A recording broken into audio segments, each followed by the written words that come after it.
Hi friends, welcome back to the channel SciTech. In this one I'm going to do the benchmark test in the Nothing Phone 2 device on the day one after unboxing. So here's a quick look at the Nothing Phone 2 device, which has got the Snapdragon 8 Plus Gen 1 processor, and with this Snapdragon 8 Plus Gen 1 processor I'm going to do the benchmark test for the first time on the day one after unboxing. So right now I didn't install any applications at this moment apart from the benchmark test applications, as you can see. And right now I do have the iQOO Neo 7 Pro device with me, and even the OnePlus Nord 3 device also with me, and I'll definitely do a lot of comparison between these both phones. So stay tuned for those updates. And now let's take a look at the benchmark test results. So what will be the overall benchmark scores we can actually expect in this Nothing Phone 2 on the day one after unboxing. So there's a difference, guys. After unboxing we do get some results, and after using a couple of months later with the software updates we get different results. That's the reason I'm trying to mention this thing.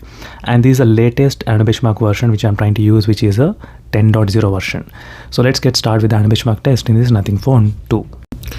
So right now, as you can see friends, after getting close to 40% of the benchmark test, this is the temperature 34 degrees Celsius and my room temperature 25 degrees Celsius.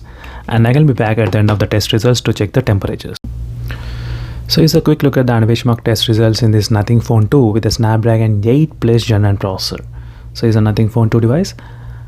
And the benchmark scores did reach about 11,72,000 with a Snapdragon 8 Plus Gen 1 processor. And you can see the benchmark version which I did use is a 10 version 10.0.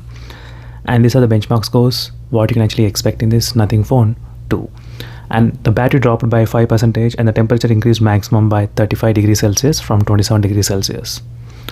So which is also pretty decent enough. And this is the day one after the quick unboxing, which I thought of letting you guys know. This is a benchmark test which I did do without installing any applications except a benchmark test application.